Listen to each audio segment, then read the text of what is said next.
Voltei trazendo mais um review de filme de terror nesse Monkey Madness 2021. Durante o mês de outubro, todos os dias eu vou estar trazendo a análise de um filme de terror diferente, e no dia de hoje eu vou estar falando a respeito do 28º filme que eu assisti esse mês. O nome do filme é Midsommar, né? Midsommar, em português eles só colocaram um título depois desse nome, que daí fica Midsommar, o mal não espera a noite, ou algo desse tipo assim, né? Só uma forma de explicar mais ou menos para a pessoa do que se trata esse filme, né? E não que adiante, né? Não que seja um filme muito fácil de explicar. Então, ele é um filme de 2019, né? É um filme bem recente ainda, né? Digamos assim. E ele é um daqueles filmes que basicamente não tem como eu falar dele sem dar spoilers, sabe? A parte sem spoilers deles que eu posso dizer é só o seguinte: ele é um filme bem longo, ele tem mais de 2 horas de duração, né? Tem mais de 2 horas e meia. Eu não sei se ele é o filme mais longo que eu assisti, mas ele deve ter uma duração muito parecida com o Iluminado, sabe? Com certeza é um dos 2 filmes mais longos que eu assisti esse ano nesse Monkey Madness, né? E ele é do diretor Ari Aster, o mesmo cara que tá por trás do filme Hereditário, né? Então Midsommar saiu um ano depois do Hereditário e tal. E, né, quando saiu esse filme ele já tinha, digamos assim, um certo hype por causa do trabalho anterior desse cara, né? Foi aí então que daí esse nome, né, o nome do Ari Aster começou a se tornar cada vez mais comum, cada vez mais recorrente em páginas e coisas desse tipo que falam sobre, né, os diretores modernos do horror, os nomes que estão emplacando no horror moderno e tal, né? Então, como eu falei, esse filme aqui ele já veio com uma carga, com uma certa assim, expectativa do que ele ia entregar. Eu me lembro que eu assisti ele um pouco depois dele ter sido lançado, né? Então essa foi a segunda vez que eu assisti, né? E na época que eu vi ele, eu confesso que eu tinha gostado mais do que Hereditário, né? Quem viu já aqui a minha análise sobre o filme Hereditário vai lá ouvir, vai saber que eu não sou deslumbrado de amor por aquele filme, né? Eu gosto menos do que a maioria das pessoas gostam dele, né? Só que agora, numa segunda assistida, que foi a minha segunda assistida dos 2 filmes, eu acho que eu gostei menos ainda de Midsommar, então eu acho que, né, é um filme menos legal ainda do meu ponto de vista, menos interessante, né? Mas agora eu vou ter que partir então para aquela análise assim. Cara, basicamente, se tu até agora tu ainda não sabe se tu quer assistir esse filme ou não, eu só posso te dizer que aqueles filmes, assim, cheio de simbolismo, entendeu? E que é demorado, é arrastado, e que tem... Não é um filme de terror, sabe? Ele é mais, assim... Tem umas imagens chocantes barra perturbadoras, sabe? Mas a maior parte do tempo o filme não é sobre isso. Ele é feito sobre, assim, uma comunidade misteriosa, um grupo que realiza cultos que a gente não consegue entender muito bem. É mais ou menos esse tipo de história, esse tipo de trama, né? Não é um horror psicológico, mas ao mesmo tempo que ele lida um pouco com o paranormal. Enfim, é uma mistura de um monte de coisa que no final não dá em nada, na minha opinião, né? Então, se tu achou interessante, vai lá conferir antes de ter a tua experiência estragada por mim, né? E agora eu vou partir então para aquela análise cena por cena, né? Eu vou tentar correr da mesma forma que eu fiz com o Iluminado, porque é um filme tão longo que, né, por mais que ele não tenha muitos fatos, não aconteça muita coisa assim, ainda assim para poder ser justo com o que eu me predispus a fazer, né, eu tenho que tocar em vários assuntos para elaborar o que eu gosto, o que eu não gosto, por que eu gosto e por que eu não gosto, né. Como sempre, dando uma opinião bem específica para mim, do jeito que eu enxergo, do jeito que eu vejo, do jeito que eu percebo, e não, né, ficar falando a respeito assim de simplificações e querendo dizer que um monte de gente pode interpretar de forma diferente. Porra, é óbvio. É óbvio que cada um vai ter a sua experiência. Essa aqui é a minha, né? Então, o filme começa com um take de um mural bem colorido e desenhado, sabe? Tipo, a primeira tela que a gente vê é uma parede assim, tal, pintada. Provavelmente os desenhos que tem ali tem alguma outra coisa a ver com o resto do filme, mas, né, eu nunca parei para observar tanto assim, né? E depois começa a tocar uma música, assim, cheia de esse tipo de coisa. A gente vai ver esse tipo de música muito cantarolada nesse filme, né? Então já se preparem. E daí, essa música é cortada abruptamente pelo toque de um telefone, né? Aí a gente vê que a protagonista é uma menina que é chamada de Dani, então eu imagino que ela seja, sabe, Daniele, sei lá, acho que nunca falaram o nome dela completo, não sei, né, mas chama ela de Dani, né, e daí ela tá realizando uma ligação pros pais dela, a gente vê que eles não atendem, eles estão deitados na cama, mostra eles deitados, né, dá até pra interpretar que eles estão dormindo, né, mas eu já tô deixando claro que eles não estão dormindo, eles estão mortos, né, mas ela tá ligando pra eles e ela não sabe, então, que eles já estão mortos, né. E daí, basicamente, essa primeira cena toda daí, ela é esse filme inteiro, tá bom? Esse filme inteiro ele é arrastado, talvez ainda mais arrastado do que Hereditário, ainda mais pretensioso do que Hereditário, tipo, é aquele filme assim e tal, que, né, eu entendo que esses takes super longos, super demorados, que mostram porra nenhuma, né, podem ser muito agradáveis pra quem curte a estética. Eu imagino que deve ter gente que tá vendo essas cenas super demoradas e fica pensando que está, tipo, deslumbrado, né? Mas eu sou o outro lado da moeda, eu sou o que fica assim, mano, isso tá chatão pra caralho e é muita pretensiosidade. E esse filme inteiro é feito disso, sabe? Eu fico muito incomodado quando o filme é longo, não porque ele é denso, não porque ele tem muito conteúdo pra tu absorver, mas sim porque ele te faz ficar assistindo todas as cenas ao extremo, sabe? Ele te faz... Tudo que ele vai te mostrar, ele vai te fazer tu passar pelaquela experiência no ritmo mais devagar possível, né? Então, basicamente, o que nessa primeira cena muito arrastada, com vários intervalos entre cada uma das falas, né, as conversas super lentas, a gente descobre algumas coisas a respeito do contexto dessa história. Em primeiro lugar, a protagonista, a Dani, ela tem uma irmã que é bipolar, sabe, que mandou pra ela alguns e-mails falando sobre suicídio e que dessa vez ela fala que os pais dela vão juntos, né? Ela tá dizendo que não aguenta mais, nunca explica muito o porquê que levou essa guria a se matar, a única coisa que a gente sabe é que ela pretendia se matar e adivinha, ela já tá até morta, né? Aí tu vê que ela liga pro namorado dela e pela conversa deles, pelo andar da carruagem, a gente já entende que o rapaz meio que quer terminar com ela, né, já... E depois é confirmado que já faz mais de um ano, através das conversas que ele tem com os amigos dele, já faz mais de um ano que ele não quer estar com essa guria, mas ele não termina, porque ela sempre meio que precisava da ajuda dele, entendeu? Dele sentia que não podia deixar ela na mão. Então agora que a família inteira dela se matou, ele meio que vai se sentir ainda mais obrigado a se continuar nesse relacionamento, né? Porque se ele terminar com a guria nesse momento que a irmã dela e os dois pais dela morreram, meio que poderia ser ainda pior pra guria, né? Aí depois a gente vê a Dani conversando com uma amiga dela no telefone, entendeu? E essa amiga dela tá falando que, é o trabalho do teu namorado, ele tem que te dar suporte. Enfim, o começo da história é sobre isso daí, entendeu? A gente já vê que tá um relacionamento que ele já devia nem tá durando mais, e agora eles vão passar por um outro momento difícil, né? Que vai fazer a guria ficar ainda mais fragilizada, e o cara vai se sentir ainda mais sobrecarregado, né? Se ele já se sentia sobrecarregado antes, quando a irmã bipolar tava viva, imagina agora que a irmã bipolar se matou, né? E daí tu vê assim que... Então, basicamente, tu entende um pouco de cada lado dessa história daí tal, né? Aí, enquanto tava lá o Christian, que é o nome do namorado dela, conversando com os outros amigos dele que vão fazer parte dessa história também, né? A Dani liga chorando, né? Começa a berrar com os gritos horríveis, e daí rola, assim, uma cena que... Eu, particularmente, já assisti por 2 vezes, posso dizer que eu não gosto muito do jeito que ela é mostrada, sabe? Simplesmente a gente vê o que aconteceu lá na casa da menina, só que não tem muito esclarecimento, sabe? Eu acho que ela deixou vazar gás e ela morreu. Eu não sei, a única coisa que a gente entende é que a irmã dela tá morta na cozinha, ela tá sentada assim no chão, e os caras vão lá, os caras da emergência, os bombeiros, entendeu? Então... Mas não dá pra ver como exatamente que ela se matou, e se dá pra ver e eu não vi... Bom, eu não vou dizer que eu sou burro, porque eu não sou, entendeu? Mas eu quero te dizer que provavelmente é uma cena meio vaga. Se eu já tentei assistir 2 vezes e não consegui compreender porra nenhuma, tipo, com exatidão, sabe? O que a gente entende é que os pais dela morreram e que a guria morreu. Eu imagino que a irmã dela matou os pais ou envenenou, eu não sei. Honestamente, eu não sei. A única coisa que essa cena nos mostra é um som, tipo assim... Sabe, tipo um apito, enquanto a gente vê os 2 bombeiros investigando a casa dos pais dela, entendeu? Então tu descobre que tá morto a irmã da guria, os pais da guria, e a guria grita pro namorado dela chorando e tal. A gente vê assim o cara, o Christian, chegando até a casa dela, e a gente vê um longo take, assim, tá, da guria chorando perturbadoramente. Tipo, é o tipo de cena que, obviamente, vai te causar um tipo de sensação, sabe? O cara faz assim, a gente fica 15 ou 20 segundos ouvindo uma guria chorando com gritos, é óbvio que não precisa ter qualquer contexto para esse tipo de coisa ser perturbador, né? Qualquer áudio de alguém chorando aos berros e tal é o tipo de coisa que incomoda, né?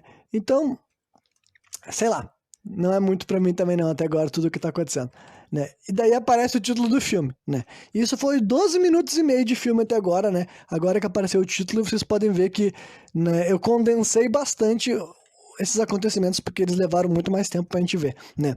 Aí depois a gente vê, assim, o cara dizendo pra guria, tipo, a gente entende que deve ter sido 1 ou 2 dias depois, sei lá, né? Do cara dizendo que ele vai pra uma festa, né? E a guria fala que vai junto com ele, né? E todas essas conversas são sempre muito paradas. O cara fala, oi, eu vou numa festa. E a guria fala, eu vou também.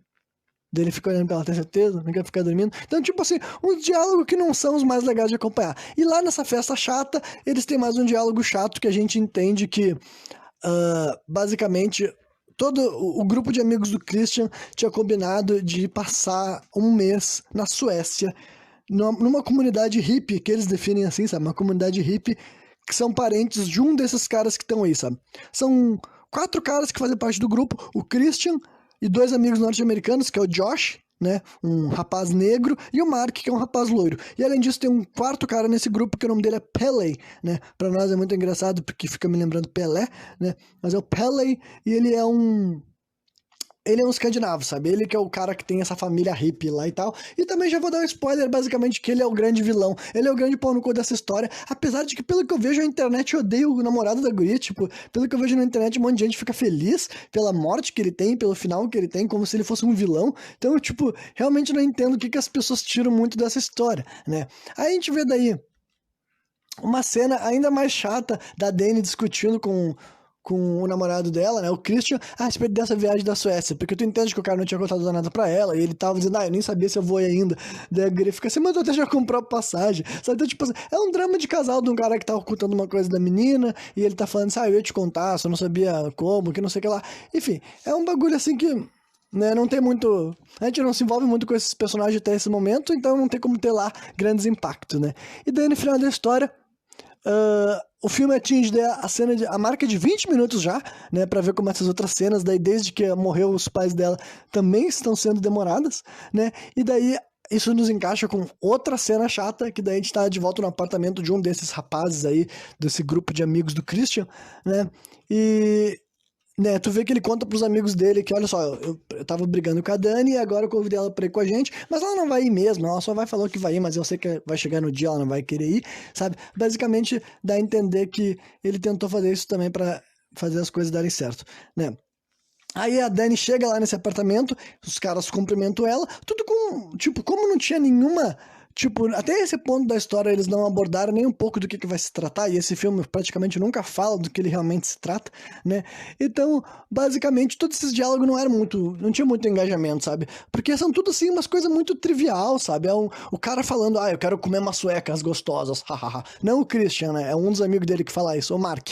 Aí, outro tá mais empolgado porque ele tá escrevendo uma tese de faculdade, sabe? São um monte de drama mundanos, pessoais, particulares de uns personagens que a gente não se importa, a gente não se liga, a gente não tá nem aí o que vai acontecer com essa gente, sabe? Então, né, meio que todo esse primeiro arco do filme é extremamente desinteressante, né? Até porque não rola nada de sobrenatural mesmo, nem assustador, nem, né... Enfim, nada que te faz uma pessoa que tem um gatilho pra violência que nem eu se sentir acariciado, né? E daí depois a gente vê que o Christian pega pra sair pra falar com um amigo dele, com esse tal de Mark, que é o que é mais abestado dele, sabe? A personalidade dele é o mais, tipo, parece um adolescente de filme de estilo American Pie no meio de um filme de terror, sabe? É o cara que não quer nada com nada, só quer curtição, drogas e comer mulher. É só isso que ele tá falando o filme inteiro. Todos os diálogos desse moleque é sobre isso. Aí a gente vê que o Pele, né, que é o cara que tá levando eles lá pra onde vai se desenrolar o filme de verdade, né, ele começa a falar com a Dani pela primeira vez, e aí já dá pra, tipo, pelo menos pra mim, já deu pra vislumbrar que a moral da história é que o cara, na verdade, ele tava mais interessado na menina, né. Foi por isso que eu, tipo assim, eu meio que nunca consegui enxergar o namorado dela como vilão, porque eu acho que dá pra te notar desde o começo que esse Pele aí já era o vilão da história, sabe, que, tipo, que ele se aproximou do cara pra levar a guria junto com ele lá pra esse festival, sabe? E que era isso que ele pretendia desde o começo. Porque tu vê que ele fala assim pra ela, assim, sabe? Eu fiquei muito feliz que tu vai ir com a gente, sabe? Ele tá, tipo assim... Apesar do Christian ter dito que ela não vai de verdade, esse cara tava muito feliz com a ideia de que ela também ia na viagem. Então, né, já fica claro que ele tem um certo interesse nela, apesar de que antes dessa cena eles nunca tinham estado na mesma tela, digamos assim, né? Aí... o cara começa a entrar assim num assunto sobre a morte dos pais dela, ele fala assim, eu sinto muito o que aconteceu, né, e ele começa a se meter nesse assunto da vida dela do nada, o que faz com que a guria fique triste, dela pede pra ir no banheiro, né, aí felizmente nesse momento, esse filme usa um recurso de narrativa que ele deveria usar mais vezes, né, que é uma cena de transição pra evitar que a gente perca tempo, sabe, porque quando a menina entra no banheiro lá do apartamento do rapaz que ela se encontrava, quando ela entrou dentro do banheiro, a gente vê já que não é mais um banheiro normal, sabe? Eu já tinha identificado que era um banheiro de avião, por causa do jeito que ele tava feito, e daí que ela sai depois que ela sai do banheiro do avião, a gente vê, assim, que eles já estão na viagem. Então, tipo, aproveitaram pra pular pra etapa já da viagem e encurtar todos os possíveis diálogos e enrolações que teriam antes disso. Afinal, né, o filme já deve estar Ai, nem sei se já chegou a meia hora, eu acho que... Eu sei que já tá rolando há bastante tempo e ainda tá longe de viver cenas de terror, né? Aí eles descem, eles chegam e pegam um carro, e daí a gente vê eles passando assim por alguns takes na estrada, sabe? Mostrando assim a paisagem e tudo mais, e placas, enfim, pra gente entender que eles estão se afastando. Inclusive tem uma curta conversa que o Mark, né, que é o mongolão da equipe, assim, digamos, ele pergunta pro Pele, que é o guri que é da Suécia, quanto tempo vai demorar para eles chegarem no lugar, e o cara fala que é uma viagem de 4 horas, o que é bem surpreendente se tratando da Suécia. Eu realmente não sei se faz, tipo, algum sentido geográfico real, sabe? Porque o que a gente sempre escuta é que a Europa é um continente tão pequeno, então é difícil imaginar que tu consiga fazer uma viagem de 4 horas dentro da Suécia, sabe? Até chegar a algum outro ponto do país. Mas tudo bem, né? Vamos ignorar essas coisas porque eu não sou especialista em geografia escandinava, né? Aí eles chegam até a primeira parada, sabe? Que ainda não é onde o filme vai se desenrolar, mas ele já tá completamente afastado. Esse lugar que eles param já é uma campina bem bonita e tudo mais. Visualmente esse filme é bonito, né? A questão de que beleza não é necessariamente o que tu busca no filme de terror, né? E apesar de ser bonito também é muito repetitivo, né? A estética dele é sempre a mesma coisa. É sempre pessoas brancas vestindo roupas brancas com flores na cabeça no meio do mato, né? Por mais de 2 horas, isso pra mim se tornou cansativo, né? Aí tu vê lá que o Pele informa que outros jovens estão retornando das viagens dele, sabe? Basicamente a gente entende, tipo, não na primeira assistida, né? Mas como eu já assisti 2 vezes, basicamente o que essa cena revela é que existem vários jovens que nem ele, sabe? São pessoas que nasceram nessa comunidade que faz os rituais malucos, que vai ser o foco do filme, e depois que eles chegam à vida adulta, aos 18 anos, eles viajam pra fora do país e eles ficam fazendo ligações com várias pessoas que não são de lá, né? E depois eles transportam essas pessoas de volta para serem mortas nos rituais bizarros, que é o que vai acontecer, entendeu? Então, basicamente, isso é um dos esclarecimentos que eu tô dando para vocês, que não é algo que é necessariamente esclarecido de maneira explícita no filme, né? Embora um pouco das coisas que eu falei aqui, sim, é dito no filme, mas eu quero dizer que essas informações são sendo dadas às migalhas ao longo da história, digamos assim, sabe? Enfim, aí eles são apresentados por um rapaz chamado Ingmar, que é introduzido na história como irmão do Pele, né? E daí ele oferece para esse pessoal daí uns cogumelos, né? Então esse filme daí também vai trabalhar com essa questão assim, de drogas, de psicodélicos. Quem se lembra do filme Hereditário sabe que tinha um personagem que estava sempre fumando maconha. Agora nesse filme aqui, além de eles já terem mencionado maconha, nesse momento daí então eles vão entrar numa brisa de cogu, né? Aí, outra cena que ela acaba se tornando demorada, sabe, por causa de diálogos, assim, aquela coisa, tipo assim, a guria, o cara fala, tu vai querer usar agora? A guria fala, eu não sei. Aí o cara fala assim, mas nós temos que usar todo mundo junto pra ter a mesma brisa. Tipo, meio que entra um papo de chapado num filme que tu não esperava que ele ia começar a gastar tempo com isso, né? Então aí já tá chegando, beirando a meia hora de filme, né? Fechando muito tempo para meus padrões e que não aconteceu nada sobrenatural, né? A seguir, daí a gente vê a cena desses 5 protagonistas, digamos assim, né? A Dani, o Christian e os outros rapazes que foram com eles, viajando na brisa dos cogumelos, sabe? Que é uma cena que me fez até rir por causa dos papos deles falando assim, sabe? Um cara, o Mark começa a se assustar por causa do sol noturno, porque basicamente eles estão naqueles lugares que isso daí é real, né? Existem esses países assim, e principalmente cidades, pontos específicos da Suécia e outros países escandinavos, que existe o tal de sol da meia-noite, que tem cidades que, tipo assim, anoitece só durante 2 horas, o resto do dia tá claro, sabe? Então isso daí realmente é uma coisa real que tem a ver com a Terra, o fato da Terra ser redonda, né? Só faz sentido esse tipo de coisa num mundo que o planeta é redondo, que nem o nosso é. Né? Então é uma cena que se torna meio que divertido simplesmente porque é papo de chapado e tal, né? E daí a Dani sai andando tendo uma espécie de bad trip, sabe? Ela acha que umas pessoas estão rindo dela, depois ela corre pra dentro de uma cabana, e daí lá na cabana ela enxerga um vulto de relance, e esse vulto que ela enxergou parece que é a irmã dela, porque tipo assim, nunca aparece realmente na frente dela, sabe? A gente nunca escuta, não tem uma cena de susto, simplesmente a gente vê que tem um vulto quando ela vira e já não tá mais lá. Então eu acho que é a irmã dela, sabe? E depois ela sai correndo feito uma doida no meio do mato. Então é uma cena que mistura várias coisas, meio que alucinação, meio que a ideia de estar vendo um fantasma, né? Esse filme adora fazer isso, ele gosta de te mostrar cenas, coisas que simplesmente não vão ter qualquer relevância para a história. E eu não sou muito fã disso também, sabe? Eu não gosto do cara ficar te mostrando um monte de coisa aleatória e depois tu simplesmente escolhe se aquilo lá foi divertido ou não. Eu prefiro uma história que tenha mais razão por trás de cada uma das coisas que ele tá nos mostrando, né? A gente vê que a menina se acorda 6 horas depois, né, ela pergunta se ainda é o mesmo dia, eles falam, não, já é outro dia. Daí ela fala, mas anoiteceu? Daí ela diz, anoiteceu por umas 2 horas, mas agora já tá claro de novo, né? E daí, então esse filme tem muito essa coisa assim e tal, sabe? Ele é um filme que vai estar muito, muito de dia, muito, quase sempre o tempo inteiro de dia. Tem pouquíssimas cenas no filme, eu acho que só tem uma cena que a gente realmente enxerga um lugar que eles estão escuro, né? Eles voltam a caminhar, né?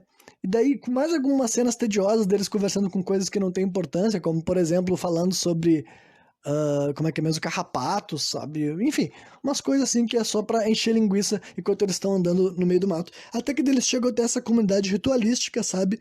E começa a tocar uma musiquinha assim doce, suave, como se fosse pra nós, enquanto audiência, também acreditar que esse lugar que eles estão chegando é um lugar tranquilo. Mas é o tipo de coisa que, tipo assim, cara. Ah, pô, se trata de um filme de terror. Quem foi assistir esse filme já tinha visto os trailers. Então, ao mesmo tempo que eu entendo que a moral dessa história é tentar vender essa comunidade como um grupo de hippies da paz, que não vai rolar nada sinistro, tipo, todo mundo que assistir esse filme vai saber. Ninguém vai, tipo assim, eu vou botar esse filme chamado Midsommar aqui sem saber do que se trata, só pra ver se eu vou ver um filme de hippie, sabe? Tipo, 100% das pessoas que estão vendo esse filme já estavam querendo ver coisa freaky dick shit, sabe? Já estavam querendo ver coisa bizarra. Então, meio que eu não sei como é que eu me sinto dessas cenas constantes deles querendo nos reforçar que essa comunidade que essas pessoas estão chegando é normal, sabe? É tipo assim, é só pessoas que vivem no meio do campo e têm costumes culturais diferentes dos nossos, né? Aí rola várias cenas arrastadas, esse filme aqui, isso deve ser uma constante desde que eles chegam nesse lugar. Muito do screen time que esse filme gasta é nos mostrando essas coisas que eu te falei, sabe? É um monte de gente brancona, vestido de roupa branca, fazendo branquice, assim, sabe? E se tu realmente achar isso divertido, talvez tenha mais apelo pra ti. Pra mim, todas essas cenas quase de gente fazendo cantorias e caminhando com flores na cabeça e fazendo rituais que eles nunca nos esclarecem, só pra gente entender que eles têm uma vida de comunidade e eles fazem rituais, isso daí pra mim se tornou chato muito rápido, né? Aí o Pele complica. Ele cumprimenta um padre chamado Odd, né, num abraço demorado, assim e tal, que eles ficam se agarrando, se esfregando nas costas um do outro, né? Aí a gente fica vivendo essa monotonia por mais alguns takes, né? Até que daí aparece uma velha falando, assim, uma coroa, que o nome dela depois vai ser dito como Civ. Ela é tipo assim, a maestra dessas coisas, sabe? Ela que conduz a maioria dos rituais. Eu acredito que ela tem tipo uma posição de chefia nessa comunidade, digamos assim, né? E daí ela fala sobre a beleza desse ritual que demorou 90 anos para acontecer e vai acontecer de novo só daqui a 90 anos, né? Então, nesse momento, a gente já chegou a 40 minutos de filme, né? E eu sentia como se não tivesse acontecido absolutamente nada desde que o filme tinha começado a rolar, né? Então, pelo menos isso eu dou crédito pra eles. Esse filme realmente tem uma capacidade de perder a noção do tempo. Tu tá tipo assim, cara, já tô há 40 minutos vendo esse filme.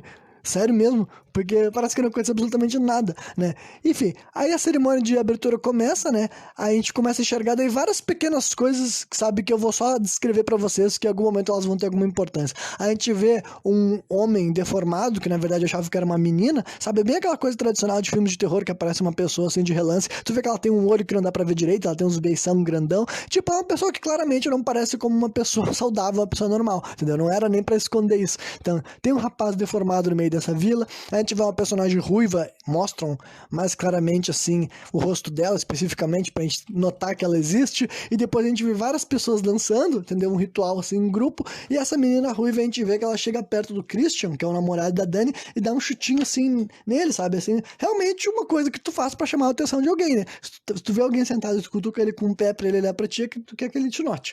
Então daí o Christian pergunta quem ela é, e o cara fala, ela é minha irmã, né? O Pele fala isso. Mas eu acho que todo mundo é irmão dele, acho que isso que ele quer dizer, porque, tipo, aquele Ingemar, ele disse que é o irmão dele, agora essa guria também ele disse que é irmã dele, também eu não sei, todo mundo é irmão dele nessa porra, né? Aí, nesse mesmo momento, aí o Christian pergunta, qualquer um pode participar da dança? Daí o cara fala, sim, pode ser, é só chegar lá, vocês sendo americanos vão saber como fazer, né? Tipo, como assim americano não é uma pessoa desenrolada? Se fosse um brasileiro eu entenderia esse comentário, né? Aí nesse momento, que os únicos que estão sentados ainda ali é o Mark, o Pele e a Dani, o Pele aproveita pra entregar um desenho pra Dani, sabe? Um desenho dela, e ela fica, ai, que lindo, que bonitinho, então tipo assim, já tava deixando claro que esse cara tava dando em cima da guria, né? Da namorada do amigo dele, porque sempre foi a intenção dele, porra. Sempre foi, né? E daí ela comenta que o Christian esqueceu do aniversário dela, e ele fica assim, oh meu Deus, que chato, né? Enfim, claramente já tá dando uma de, como é que é mesmo? Talarico, né? E depois disso a gente vê daí uma grande pedra com algumas runas gravadas, né? Esse filme trabalha bastante com as runas, eles falam de runas, pra quem não sabe, runas são símbolos assim, né? Nórdicos, entendeu? Toda essa cultura, né? Viking, os caralho todo, é o bagulho místico deles, né? Parte do negócio místico deles tem a ver com isso, né? A gente vê daí um urso trancado numa jaula, que literalmente, se vocês estão achando tudo isso que eu tô falando muito aleatório, é porque esse filme realmente é aleatório. Nessa segunda assistida, eu peguei mais desgosto dele, porque eu notei que, tipo assim, praticamente tudo que a gente enxerga nessa história não tem uma razão pra ter, sabe? É simplesmente assim, o diretor tinha coisas que ele queria mostrar no filme, sabe?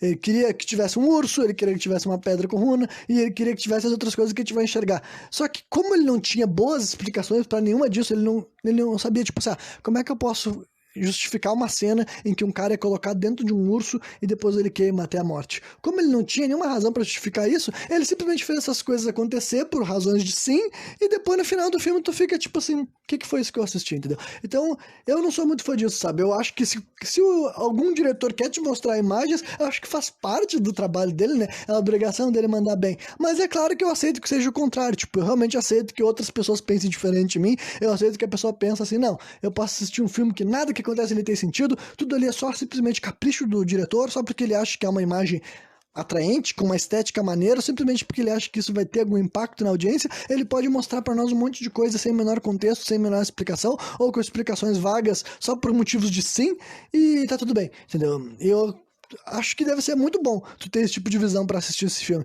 porque se tu é uma pessoa que nem eu, que tu gosta de uma construção, tu fica puto, porque simplesmente não há construção, né? Então a gente nota que tem um urso trancado na jaula, e é até engraçado que o personagem fala assim, nós vamos só ignorar que tem um urso trancado na jaula, e o cara não dá bola pra ele. Tipo, como não vai dar bola pra ele, cara? Se eu tô num lugar e eu vejo que tem um urso trancado numa jaula, eu ia obrigar todo mundo a me explicar por que tem um urso ali. E se ninguém me explicasse por uma razão muito boa, eu me mandava desse lugar. Bem capaz que eu ia ficar num lugar onde tem um urso trancado numa jaula e ia dizer, não liga pro urso, pau no teu cu, né? E daí também a gente vê uma série de desenhos que o cara fala que conta uma história de amor, esses desenhos passam na frente da tela e o que dá pra te entender é que uma guria gosta de um cara e daí uma guria ela faz um feitiço pro cara gostar dela e depois disso ela corta os pentelhos dela e faz alguma coisa pro cara comer com pelos pubianos dela, sabe? E ela também, ela bota o sangue da menstruação dela dentro do chá. Isso tudo são desenhos, né? Só que são desenhos bem claros, não precisa ser gênio pra te entender essas coisas que eu tô descrevendo. E depois o cara toma o chá com sangue de menstruação e ele se apaixona por ela. Isso daí tudo isso que a gente viu é exatamente o que vai acontecer na história desse filme, sabe? Pra quem ainda não assistiu, basicamente é isso que a menina ruiva, que o nome dela é Mia, se eu não me engano, ou Maia, acho que eles pronunciam Maia, ela já gostou do Christian e ela vai fazer tudo isso daí com o Christian e a gente vai ver acontecer. Então, né, até essas coisas que poderiam... Eu nem sei se eu gosto dessa ideia dele nos mostrar antes, sabe? Por que ele não deixou acontecer? Pelo menos a gente ficaria mais surpreso. Agora, quando tu já viu aqueles desenhos, a gente já fica tipo, tá, vou esperar essas cenas acontecerem e elas acontecem, né? Aí eles entram num grande celeiro, assim, e tal, com diversos desenhos na parede, no teto, sabe? Com muita simbologia por trás de tudo. Que nem eu falei, quem sabe alguém que se entretém muito com essas coisas, talvez goste mais desse filme do que eu. Aí, né, nesse lugar, o Pele conta algumas coisas a respeito da vida deles. Eles falam que, as crianças são criadas por todo mundo, porque aqui a gente não... É tudo uma família e tudo mais. Aí, entre os 18 e os 36 anos, a gente viaja pelo mundo, que é basicamente para fazer aquela função de coletar as pessoas. Aí, entre os 30 e poucos e os 50 e poucos, a gente é os líderes daqui, os sábios daqui e tudo mais. E daí, depois disso, vira os anciões, até os 72, ele fala assim. E daí a guria pergunta pra ele, o que acontece aos 72? E ele faz o sinal de que essas pessoas são mortas, sabe? Ele literalmente faz assim, ele bota a mão na garganta e passa o dedo assim e bota a língua pra fora. Ele realmente fala pra ela que quando chegou aos 72 anos, as pessoas são mortas. E daí ela dá uma risadinha, como, tipo assim, haha, entendi, sabe? Tipo, mas ela não leva a sério, mas é isso que vai acontecer, né? E daí fala outras baboseiras, entendeu? Aí aparece uma menina que ela só é mencionada uma ou duas vezes no filme, que o nome dela é Inga, e tu vê que ela meio que veio ali pra dar uma atiçada no tal de Mark, ela fica olhando pra ele, e esse daí já é o cara que já quer comer todo mundo, então pra ele meio que ele fica assim, vocês viram isso? Vocês viram isso? Né? E daí, o Christian vai fazer uma cena constrangedora que ele finge que não esqueceu do aniversário da Dani, sabe? Ele chega com um bolinho pra ela pra cantar um parabéns, e a guria fica assim, não, para que eu sei que tu não se lembra. E ele fala, desculpa, eu esqueci do teu aniversário, porque aqui tava muito claro. Né? Então, Enfim, que esse cara é um babaca, eu sei, né, meu? Mas agora, uma coisa é tu achar que o cara é babaca, outra coisa é que tu achar que ele merecia ter morrido numa roupa de urso. Acho que daí vocês que acham que isso ele deveria ter morrido queimado numa roupa de urso, acho que vocês foram um pouco longe demais, né? Enfim, aí na hora de dormir, né, o Pele comenta sobre o ritual que eles vão ver amanhã, sabe? Ele fala que amanhã começa o ritual de verdade, e amanhã a gente vai ver tal que não sei o que lá. Ele fala um nome e dá pra ver que o tal de Josh, né, que é um cara que ele tá aí escrevendo uma tese de doutorado pra faculdade dele, ele sabe mais ou menos o que é, ele fica assim... Sério? A gente vai ver mesmo isso daí? E o cara fala, sim, a gente vai. Aí dá pra ver que o Christian fica curioso, porque o Christian, ele também faz essa mesma faculdade que esse outro cara, dele fica bem assim, como assim? O que a gente vai ver amanhã? Entendeu? E nós, enquanto audiência, também a gente fica curioso, né? Eu, nessa segunda assistida, já sabia, então essa cena fica mais fácil de eu conseguir entender o que tá acontecendo. Eu aposto que alguém que nunca assistiu esse filme, talvez, deva achar essa cena ainda mais confusa e menos interessante, né? E daí a gente vê que durante essa noite daí, a Dani examina um desenho numa parede assim e tal, né? Que não sei também o que isso quer dizer. Aí no dia seguinte, a gente vê mais uma cena de gente branca, vestido de branco, fazendo umas branquices assim e tal, enquanto toca mais música de né? Então, mais uma desse tipo de cena desse filme que eu não suporto, mas tudo bem, né? Aí depois todos os personagens, não só os que a gente tá acompanhando, mas o pessoal que mora aí mesmo, eles se reúnem numas mesas retangulares, sabe? Que estão na frente de um templo amarelo, que eles já tinham nos mencionado muito brevemente, dizendo que é um lugar sagrado lá e tal, né? Que é onde as pessoas vão morrer. Na verdade, não é lugar nenhum, cara. Esse templo não tem história nenhuma, é simplesmente um lugar que o diretor quer fazer queimar no final. É simples assim, né? Aí um jovem toca um sino, né? E dois velhos de roupas azuis se aproximam da mesa, né? Numa cena muito lenta, né? Aí os velhos se levantam, né? Tipo, todo o resto dos pessoal que tá aí tá com uma roupa branca, né? Esse daí são os únicos que estão com roupas azuis. Aí os velhos se levantam, eles fazem uns sons bizarros, sabe? Às vezes eles ficam assim, uau, uau, uau. E depois eles ficam, acho que eles falam alguma coisa também num dialeto que a gente não entende, porque não aparece legenda também sobre isso, né? Então é um monte de... Tipo, esse filme tem muito disso. Eles te mostram um monte de coisa que tu não vai saber, tu não vai entender nada, e eles não te explicam nada também, e eles esperam que no final de tudo isso tu diga que foi uma experiência ótima. Deve ser bom poder ter assistido tudo isso e não ficar de saco cheio, né? Aí a gente vê daí todo o pessoal ali que tava nessa mesa bebendo de uns copinhos pequenos, a gente não sabe o que eles estão bebendo, se é só água mesmo e tal, né? Aí depois disso daí a gente vê esses velhos sendo transportados nas cadeiras deles, sabe? Tipo, outras pessoas também vestidos de azul, homens, né? Homens vestindo roupas azuis carregam esses dois velhos numas cadeiras, sabe? Enquanto eles estão indo pra só Deus sabe onde. Aí todo mundo, com exceção do Mark, seguem esses cultistas todos, né? O único que vai dormir, que ele fala que tá cansado ainda, é o tal de Mark, que é o guri lá, que só quer saber de droga e sexo, o cara de American Pie que por algum motivo foi parar nesse filme, né? E daí todo o pessoal vai parar assim na base de uma montanha branca, né? Aí numa cena extremamente lenta a gente vai enxergar os suicídios dos velhos, né? Tipo, a cena como um todo, até a morte do segundo velho, deve ter uns 16 minutos, sabe? Então realmente é uma cena bem longa. Mas pelo menos, ao contrário de quase tudo que aconteceu nesse filme, nessa cena vai rolar coisa interessante. Então, tipo assim, nessa cena é a primeira que eu digo de todo esse filme que agora já passou de 1 hora. Tipo, no final dessa cena já vai ser quase 1h20 de filme. Ela começa antes da 1 hora. Não, então deve ser 1h15 quando ela termina, então, sei lá, eu sei que ela começa antes da 1 hora de filme e termina mais de 1h15, sabe? Então, tipo, essa é a primeira cena desse filme que eu acho que é justificável ela ser longa, porque apesar de que ela vai te gerar uma expectativa, essa expectativa vai ser entregue a algo interessante, né? Ou pelo menos chocante. Agora, eu não acho que eles precisavam ter demorado 1 hora pra chegar até essa cena daí, tá ligado? Eu acho que outros momentos do filme que eles fizeram a gente ficar assistindo longos takes de gente fazendo podia ter sido melhor aproveitado, né? Mas enfim, basicamente nessa cena, assim, pra quem não assistiu o filme ou não quer assistir e prefere ouvir a descrição, né? É uma cena gráfica, né? Como é um filme que não tem muitas mortes, as poucas que eles têm, eles querem nos mostrar a violência explícita. Que daí, basicamente, a primeira a morrer é a velha. A gente vê que eles estão todos fazendo um ritual, sabe? Eles são levados lá pra aquela pedra, alguém passa uma faca na mão deles e eles esfregam, assim, numas pedras com runa, e daí a velha, literalmente, ela se mata, ela se joga de cima da montanha de cara numa pedra, e a gente vê a cara dela esfolada, arregaçadona, assim, e tal. Essa é uma das partes legais desse filme, porque pra fazer esse tipo de take, claramente é maquiagem, claramente é efeito especial, tipo, não CGI, né, efeito especial daqueles que eu gosto, prático, e são realmente umas cenas bem, assim, impactantes, ainda mais num filme que não tem muita violência, então quando finalmente chega na hora certa, né. Nessa cena também a gente vê que existe o tal de livro sagrado deles, que é o tal de Ruby Hadri, e eu não sei se isso daí é tirado da realidade também, né.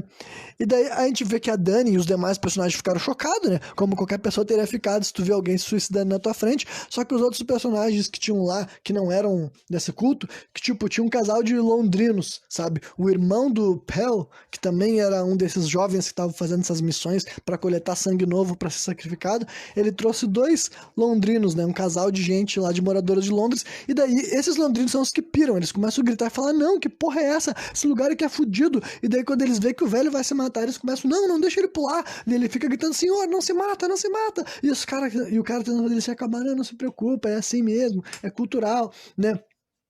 Aí o velho cai que de uma forma que, tipo assim, eu não tenho certeza, tipo assim, ou ele foi muito burro, porque, tipo, ele cai em pé, entendeu? A gente vê que ele salta e cai em pé, ao contrário da velha que pula reto e cai de cara, assim, ela cai reta no chão, né, e dá de cara no chão e morre automaticamente, né, instantaneamente, o velho ele cai em pé, então a gente vê um take dele caído, muito fudido com as pernas quebradas, assim, arrancada pra fora os ossos, e ele gritando assim, entendeu? Só que como já tinha desde o começo dessa cena um cara com um martelão de madeira na mão, tu já sabia o que ele ia fazer, né? Então, tipo, já tava tudo programado. Mais uma vez, é aquela coisa que daí, que eu falei, é o diretor querendo nos mostrar coisas sem que tenha qualquer um bom motivo. Porque, basicamente, depois que esse velho cai e quebra a perna, chega, tipo, em primeiro lugar, a gente vê vários dos personagens gritando de dor junto com o velho, que deu um tipo de coisa que numa segunda assistida fica mais evidente, sabe? Talvez na primeira assistida tu não note tanto, ou tu ache que ainda mais sem sentido, mas basicamente nesse filme é bem comum que tu vê que esses cultistas têm essa mania de compartilhar os sentimentos e as dores, sabe? Sempre que tem algum personagem passando por alguma experiência, os outros personagens da volta começam a agir que nem ele, sabe? Pra, digamos, compartilhar a dor, sei lá. Eu não sei se isso tem algum a ver com fundamentos ritualísticos da vida real, sabe? Eu não sei de onde é que tiraram isso, mas é um padrão que tu nota, né? Então tá todo mundo gritando assim pra tentar ajudar o velho a aguentar a dor, e daí chega 4 pessoas, tipo, um cara carregando um martelão de madeira e outros 3 pessoas perto dele, são 2 mulheres e 2 homens. Aí a gente vê a primeira martelada, né? E daí a primeira martelada dá barulho, tac. As outras 3 marteladas eles não dão barulho, tipo, só mostra, tipo, bem a cara do velho sendo martelada, virando assim, sabe, uma panqueca completamente esmigalhada depois de levar 4 marteladas na cara. Então, tipo, é aquela coisa que eu falei, tipo, se o velho caiu de burrão, essa cena ainda é mais estúpida, sabe? Tipo, quem é que pula de uma montanha e cai em pé, velho? Tipo, tu é muito burro, velho, que tu não caiu de cabeça, seu idiota, né? Mas supondo que faz parte do ritual, tipo, ele tem que cair em pé pra depois ser executado, tipo, que ritual é esse? Tipo, que espécie de... Quem é que faz um ritual desse? Claro que depois eu sei qual é a justificativa que eles deram, que é uma justificativa muito, muito estúpida, mas, né, talvez fizesse parte do ritual, sabe? Porque já tinha alguém ali com um martelão esperando. Então, tipo, talvez fosse o trabalho do velho cair em pé e depois disso ele seria executado. Mas então é aquela coisa, entendeu? É uma coisa que o diretor queria fazer a gente ver, sabe? Ele pensa, seria legal se tivesse uma cena que um velho cai em pé e depois chega 4 pessoas e martelam a cabeça dele. Então, tipo assim, cara, eu acho que é muito fácil tu fazer uma cena impactante se tu simplesmente joga uma coisa sem contexto, sabe? Se tu não tem nem o trabalho de justificar, sabe? De criar uma mitologia, uma explicação, um enredo que diga, que justifique as coisas que tu quer que a audiência veja. E então esse filme constantemente é isso, sabe? Ele te joga um monte de imagem, um monte de coisa, um monte de simbolismo, e daí tu simplesmente tem que se dar pro completo, satisfeito, sem qualquer justificativa, sabe? Tu vai só chegar no final e dizer, tá bom, adorei, né? E daí no final dessa cena, daí tal, aquela mulher, a Civ, ela ainda tenta explicar pros londrinos que é todo um contexto ritualístico, que aquelas pessoas que morreram, elas estão felizes em morrer daquele processo, que na cultura deles, entendeu? Ninguém quer ficar idoso, ficar doente, ficar fraco, entendeu? Então é um negócio que faz parte da jornada deles ali, todo mundo sabe que vai acontecer, e todo mundo que chega na cidade tá esperando por esse momento. Então, basicamente, ela tenta explicar para os caras, mas tu vê que os caras não estão dispostos a respeitar a cultura deles, e eles falam, não, vai se fuder, essa merda é doentia, né? Aí então eles estão voltando de volta pra vila onde eles moram, né? Que eles tiveram que se afastar um pouco pra chegar nessa montanha branca onde rola o suicídio, né? Aí o Christian pergunta pra Dani se ela tá bem e ela diz que precisa sair dali, né? O que tudo bem, né? Eu também não ia querer ficar num lugar desse, mas eu já senti que era tarde demais, né? Enfim, a gente vê daí ela se afastando aí pra chorar, sabe? Ela vai pra um canto dessa vila pra poder chorar quieta. Enquanto isso, a gente vê o Christian e o Josh tendo uma discussão muito estúpida, sabe? Tipo, é estúpida no sentido de que, cara, de todos os filmes de terror que eu já vi, esse deve ser um dos argumentos mais babacas. Basicamente, os dois personagens se desentendem porque o Christian quer fazer uma tese que também vai falar daquele lugar, sabe? Aí o Josh fica assim, ah, tu tá roubando meu trabalho. Tipo, não que isso daí não seja um motivo para as pessoas discutirem na vida real. Tudo bem, mas eu quero tu fazer um filme de terror e tu fazer a plot ser. Tipo, não a plot, a grande plot, né? Mas botar cenas sobre dois caras discutindo sobre quem tá roubando a tese do outro, sabe? Cara, isso foi um bagulho que eu realmente não acreditei, que a gente tava gastando tempo vendo dois caras discutindo sobre. Cara, tu vai copiar meu trabalho? Ah, vai te fuder, cara, tu não é o dono do bagulho, sabe? Eles estão, tipo, batendo uma discussão zona, assim, sabe? E putaço, se xingando. Eu, tipo, o quê? Sério, tipo, por que que tem uma cena sobre isso? Por que que o filme tá gastando tempo sobre uma discussão estúpida dessa, sabe?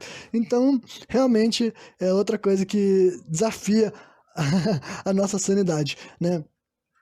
A gente vê o Mark reclamando de não ter sido acordado pra ver os suicídios. Pelo menos é uma cena que me fez rir, sabe? Tipo, que nem eu falei, cara, o maluco do American Pie, sabe? Tipo, imagina se tu te acorda e descobre que dois velhos se mataram e é a primeira coisa que tu fala, porra, vocês me deixaram dormir enquanto acontecia isso. Então eu vou ter que dizer que eu dei risada quando o guri comentou isso, porque ele realmente, cara, o Ari Aster, ele falou assim, vamos fazer um dos rapazes ter saído direto do American Pie e colocar no filme de terror. Então, tipo assim, pelo amor de Deus, né?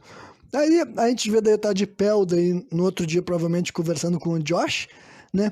Porque o Josh tá falando que ele pergunta se ele vai poder fazer o trabalho aí, se ele vai poder escrever sobre as coisas aí que acontecem. Não sei se o nome desse lugar é Hagra. É algo tipo assim, sabe? São palavras escandinavas, né?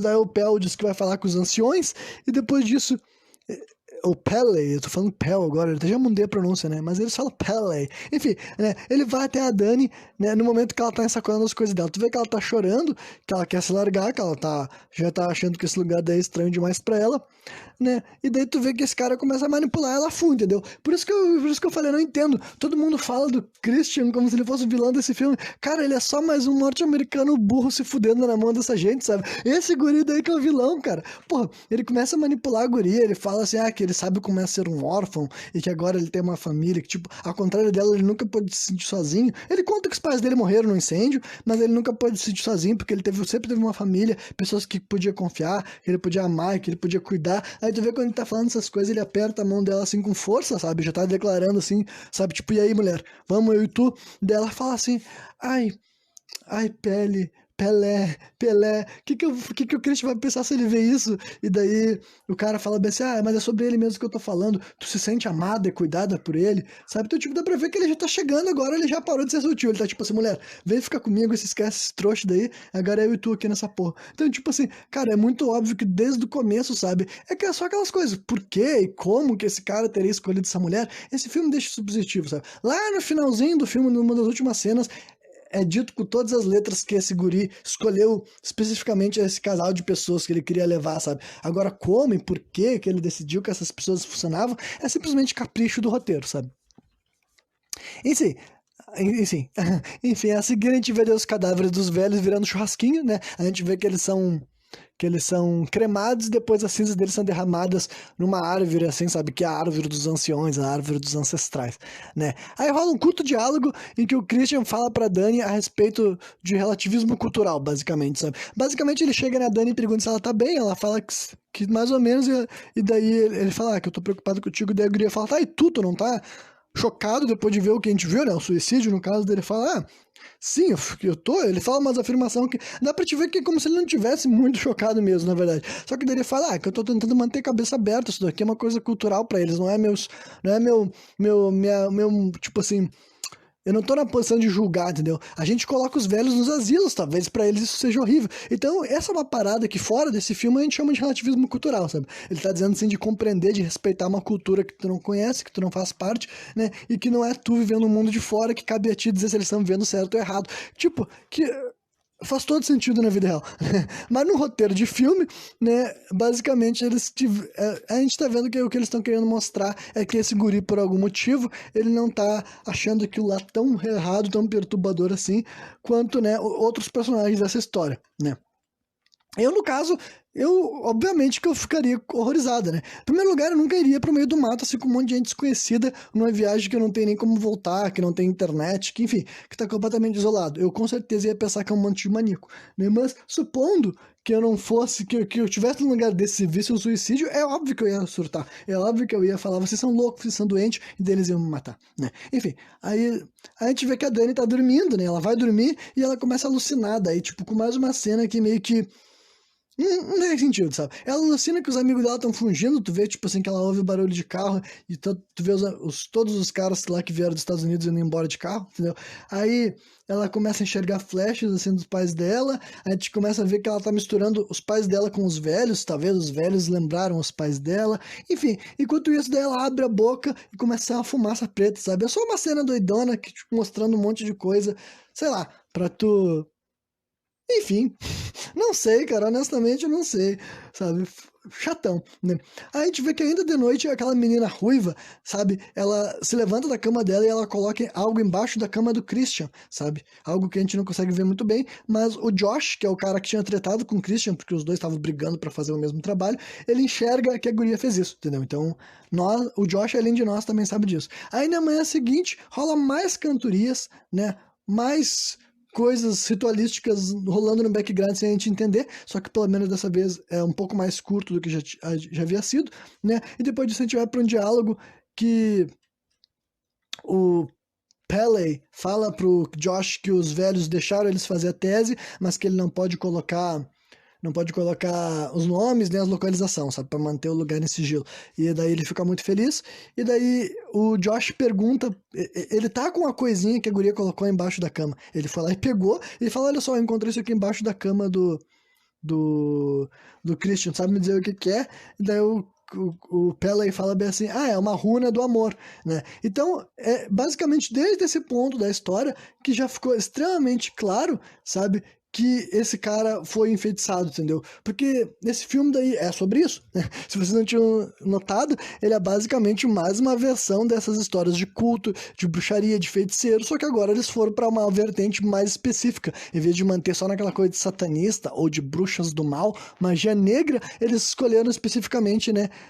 Eu, eu imagino que deve ter um mínimo de fundamento para lá dessas coisas, sabe? Eu não vou subestimar o cara, mas é claro que o jeito que essas coisas são retratadas e representadas são de uma maneira que, né, foi romantizada, né? Foi criado de uma forma para ficar. Seria para ficar mais legal, mas eu não posso nem dizer que eu concordo que fique mais legal, né? Então, basicamente, o Christian foi marcado para se tornar o amor da menina ruiva lá, tá? De Maia, sabe? Que ela já decidiu que ele vai amar ela, enfim. E ele vai, né? Ele vai ser obrigado a isso. Por isso que eu não entendo porque que as pessoas tratam as atitudes dele como decisões conscientes, sendo que é óbvio que ele foi drogado e enfeitiçado, né? E daí a gente vê que daí o Pele também começa a vender a irmã dele pro Christian. Tu vê que o Christian chega ali, sabe? E daí ele já notou que a irmã dele tá querendo ficar com o Christian e ele quer ficar com a namorada do Christian. Então, tipo assim, muito bom, a gente rouba um do outro, perfeito. E ele já começa a falar: Ah, a minha irmã lá, acho que ela tá gostando de ti. E daí ele fala: Legal. Daí ele fala bem assim: quer saber? Ela já chegou na idade adulta, agora ela pode transar. Tipo, ele literalmente fala isso pro cara e o cara fala: legal, bom pra ela. Então, tipo assim, por isso que eu não entendo, sabe? Tipo, as pessoas fazem muita vista grossa pra esses detalhes, quer dizer, que nem são detalhes, são explícitos da narrativa. Aí nisso, o Mark é pego mijando na árvore dos ancestrais, né? Tipo, na mesma cena que tá rolando essa conversa, a gente começa a escutar uma gritaria que basicamente o cara lá do American Pie, ele tá mijando aí nessa árvore dos ancestrais, que é basicamente um lugar onde eles tocam as cinzas dos velhos, entendeu? Então, obviamente que isso daí é um negócio que deixa várias dessas pessoas daí puta, na verdade tem um deles que tá puto, que quer botar a mão nesse cara, e os outros estão defendendo, porque ele tá tipo assim: mas eu não sabia, ele tá vindo com umas desculpas assim e tal, né? Mas tipo, uma coisa que nesse momento do filme eu fiquei assim: caralho, mas por que esse cara aí tá aí pra começar? Tipo assim, sempre que ele tava falando de ir nessa viagem, ele tava falando que ia ir nessa viagem pra comer mulher sueca. Daí eu fico pensando: cara, esse maluco é só um drogado, e ele é só um cara que quer curtição. Por que ele tá aí já nesse lugar faz tempo? Tipo, ele nem deveria deveria ter tido aí, ele deveria ter ido embora. Ele disse, eu não quero ficar aqui nesse lugar chato, onde as pessoas ficam fazendo porra nenhuma, só vivendo ritualístico, sabe? Então, tipo, é mais uma das decisões desse filme que é óbvio que é só por capricho do diretor, sabe? Tipo, porque ele criou um personagem e botou na história, sendo que é um personagem que não tem a menor razão. Tu não consegue, tipo, não é que nem a Dani, que ela tá ali porque ela não quer ficar sozinha, ou porque os outros caras que estão escrevendo tese, ou o cara que mora aí mesmo, sabe? Tipo, ele é um personagem que tu não entende em nenhum momento por que motivos ele teria ficado nessa comunidade hippie aí, que faz ritos, que faz, enfim, coisas desse tipo, né? Aí a gente vai assistir uma cena que ela tem um take muito estranho, muito horrível. Tipo, é uma cena de uma conversa que dura vários minutos e por algum motivo ela fica com uma única câmera estática bem distante dos personagens. Tipo, eles estão pequenininhos, nem dá pra te enxergar o rosto deles, sabe?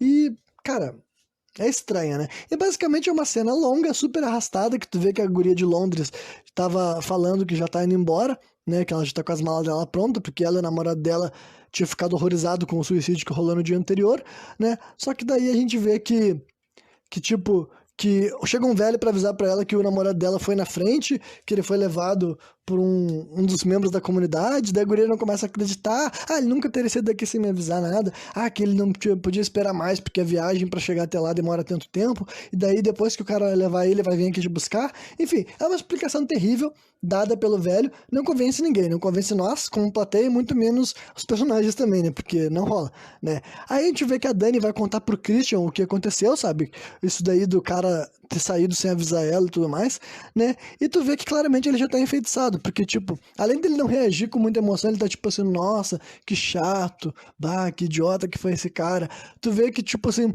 ele tá ali perguntando algumas coisas pro cara, ele pergunta se rola, como é que é mesmo, incesto na comunidade, e tu vê que ele, quando ele olha pra guria ruiva, ele fica te olhando pra ela estático, sabe? E daí até a Dani nota que ele já tá olhando pra guria ruiva, tipo, na frente dele. Então, tipo, dessas coisas que eu falo, cara, se tem gente que olha, tá vendo esse filme daqui e acha que o cara tava sendo escroto com a mina e tá ignorando o fato de que ele já tá enfeitiçado por essa guria, tipo assim, vocês estão vivendo em outro mundo, né? Aí tu vê que a Dani é convidada pra ajudar a preparar bolo de carne, né? E não é necessariamente nada revelado desse lugar, tipo, se tem alguma coisa sinistra rolando nesse ambiente, tipo, se a carne que eles vão comer é feita de gente, eu não consegui notar nada que explique isso. A única coisa que a gente vai notando é que a guria ruiva preparou um bolo de carne específico e depois isso daí vai ser explicado lá adiante porque que ela fez um separadinho, né, que isso daí a gente já imaginava porque a gente tinha visto na historinha que eles nos mostraram, né, lá atrás. Aí a gente vê o Josh conversando com um dos anciões, né, esse daí é o cara que tá escrevendo doutorado e tal, ou a tese, sei lá, doutorado, caralho, sei lá, porra, foda-se,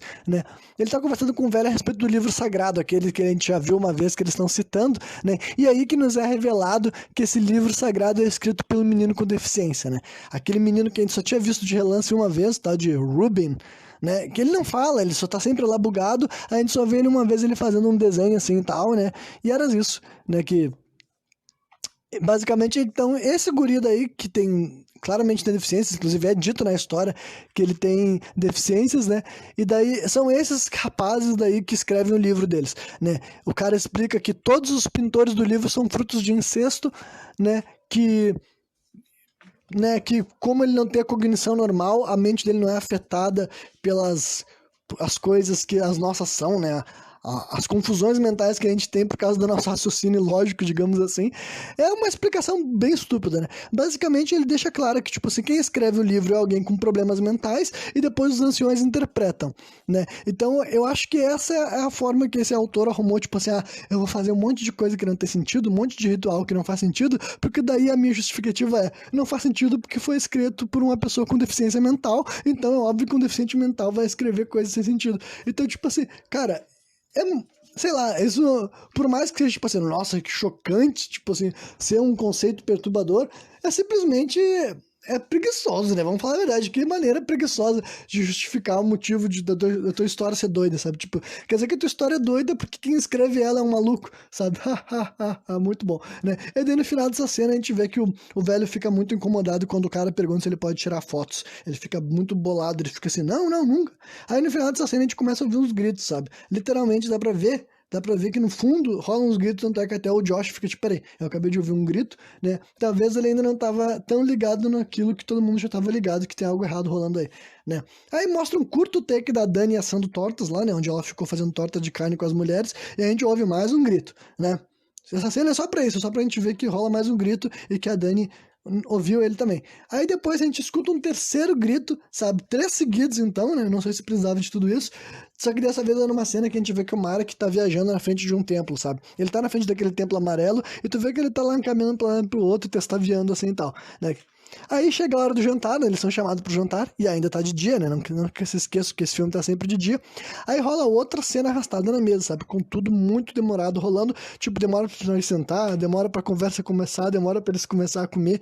Tudo é demorado nesse filme. Por isso que esse programa tá demorado, né? Perdão, gente, tem 2 horas e meia. Se eu conseguir acabar esse episódio antes de 1h15, já vai ser uma vitória, né?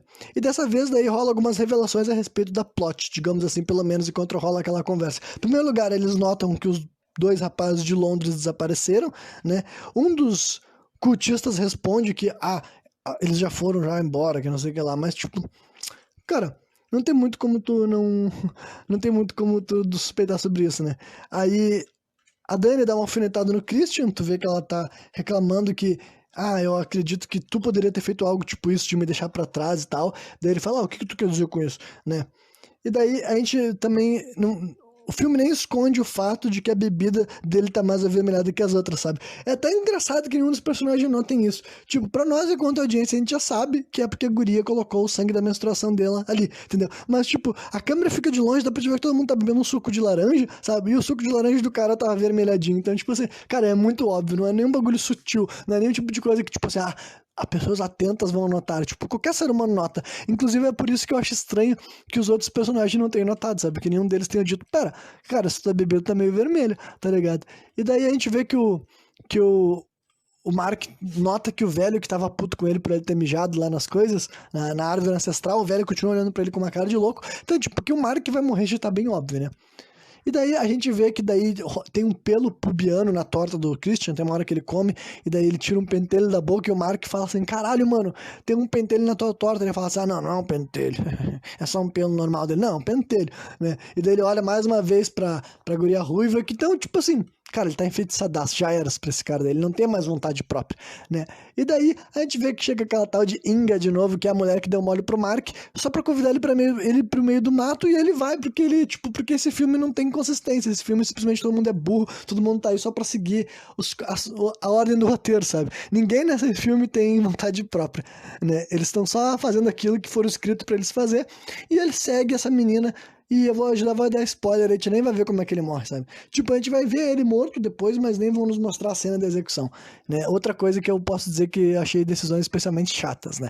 Aí já transiciona pro Josh indo dormir, a gente vê que ele vai dormir de tênis, né? E quem dorme de tênis, boa coisa não vai fazer, né? E daí numa das únicas cenas do filme que está passando na período da noite, digamos assim, né? Quer dizer, escuras, né? Porque anoitece, só que a gente não nota, né? Ele vai até a cabana do livro, se dá mal, sabe? Tipo, uma ideia muito burra, tipo assim, pelo amor de Deus, cara. Por isso que eu digo que esses personagens não agem como se eles estivessem vivendo no mesmo mundo, sabe? Cara, o velho já te ficou muito puto quando tu perguntou se podia fotografar. Tu já viu que esse pessoal é estranho, que eles têm uns rituais estranhos.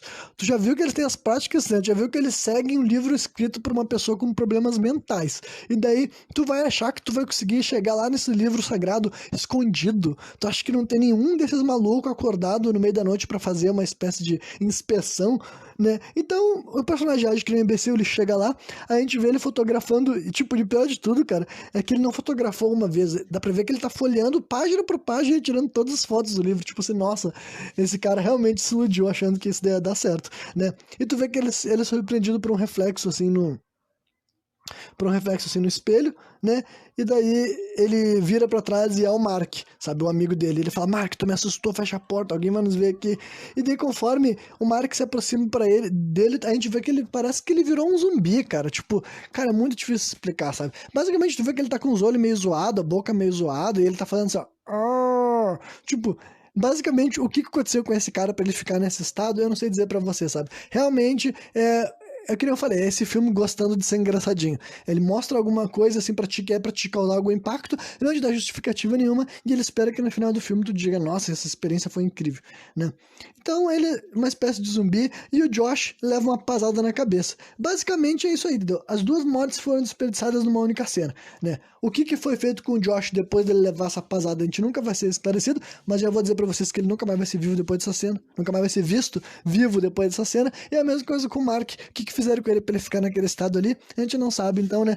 Já morreu dois personagens e a gente nem teve a oportunidade de ver eles morrendo, então, um grande desperdício, na minha opinião, considerando que esse filme já não tinha tido muitas cenas violentas, então, né, a gente precisava ter visto essas mortes, eu acho, né? Aí na manhã seguinte, né,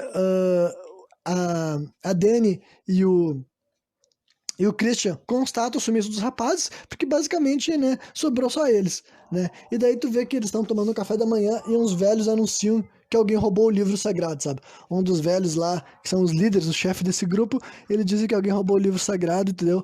E depois disso a gente vai direto pra uma cena em que eles estão falando, a gente notou que os amigos de vocês desapareceram, e o Christian jura não tá envolvido, ele já tá, tipo assim, claramente falando assim, eu não sou amigo desses caras, eu não sei deles. Não, na verdade ele bota a culpa no Josh especificamente, né? Ele fala, o Mark eu sei que não é disso, mas o Josh eu não sei. E ele já tava com uma rixinha, entendeu? Ele já tava com uma briguinha, né? Mas não importa, o Christian já não é mais um ser humano confiável. Agora ele já tá nas garras da guria ruiva lá e tal, a Maia, né? E depois disso, assim, ele e a Dani são separados, basicamente porque cada um deles recebe uma função diferente, né, nesse momento, sabe? Tipo, um dos velhos manda o Christian ir até a casa da Civ, que a Civ quem é? É a velha que a gente entende que é tipo a líder mesmo desse grupo, sabe? É ela que lá no começo ela fez a abertura desse ritual, e agora o cara vai visitar ela, o Christian vai visitar ela numa casinha pequenininha que ela usa pra atender as pessoas ali, sabe? Tipo, algo desse tipo. E além disso, a menina, ela é enviada pra fazer parte de uma disputa de dança que tá lá e tal, né? A gente vê que enquanto o Christian tá indo bem devagar, arrastadamente, tipo, claramente ele já é um zumbi, gente. Claramente ele já é um zumbi, né? Transiciona pra uma cena que tem uma mulher macerando algo e ela faz uma bebida, sabe? Ela mistura esse negócio que ela acabou de macerar com a bebida, né? E tu vê que todas as gurias que vão participar de uma prova de dança estão tomando isso daí. Inclusive, a Dani vai fazer o mesmo, né? Ela vai dançar com as mulheres também, né? Então por isso que fica evidente que ela tinha sido escolhida com uma razão muito, tipo, por algum motivo era a mulher perfeita pro Pele levar pra ali, entendeu? Tudo assim, sabe? Roteiro, gente, roteiro. Tudo porque tem que ser do jeito que o roteirista quer, né? Aí a gente vê que a guria toma aquela droga, ela pergunta o que é antes de beber, a guria fala assim, é uma coisa pra ajudar vocês. Eu não sei o que ela fala, mas ela não fala, ela não explica o que é isso que a guria vai consumir. Só que a gente sabe que é uma droga, porque antes da guria começar a dançar, tu vê que tá batendo a droga, sabe? Tu vê que ela tá tipo assim, nossa, uou, tô doidona, né? Aí uma velha que tava lá na frente das meninas fala na introdução que elas vão. Que um dia no passado elas foram castigadas pelo ser das trevas, agora elas vão dançar até cair pra mostrar que elas podem desafiar, enfim, umas palhaçadas assim e tal, né? Aí a gente volta pro Christian, né? Que ele tá sentado na casinha da Civ lá e tal, e a velha convida ele pra entrar, e isso rola de uma maneira extremamente lenta e pretensiosa, sabe? Eu acho que em parte já era pra mostrar, reforçar que o cara é um zumbi, porque ele se levanta, ele caminha assim muito devagar até a cadeira, até a quarta da guria, a sala da guria, da mulher, da velha, e os dois param cara a cara, eles sentam muito devagar, né? E daí ele começa a falar a respeito do livro, como que, mais uma vez, ele acha que essa conversa é sobre o livro, né? Só que daí a mulher corta ele pra perguntar pra ele o que ele acha a respeito da Maia, né? Que é a guria ruiva que até agora a gente não sabia o nome dela. Se eu não me engano, o Pele já tinha falado uma vez, mas agora que a gente tá um pouco mais acostumado com esse nome, né? A gente vê que o Christian sai da casinha, né? Ainda demonstrando sinais de estar em uma espécie de transe, né? Caminhando lento, com um olhar vago e distante. Enfim, aí a cena da dança continua rolando eternamente, sabe? Com todos daquela comunidade parando pra assistir. E eu não tô exagerando, tipo, esse arco final, tipo, desde que os outros dois personagens morreram, ainda faltava 40 minutos. Então, tipo, tudo isso daí que eu tô descrevendo é como se fosse a cena final, entre aspas, sabe? Só que ela é muito enrolada, né? Porque, basicamente, as mortes desses dois personagens, quer dizer, só mais um deles que vai morrer, só o cara. A morte desse cara daí vai começar só faltando, sei lá, 10 ou 15 minutos de filme. Então, né, praticamente os 20 últimos minutos de começar a cena final é sobre essa dança e depois as outras cenas que vão suceder e se misturar, né? Então, a gente espera que vocês gostem de ver umas mulheres loiras girando com flores na cabeça, porque vocês vão ter que assistir muito isso, né?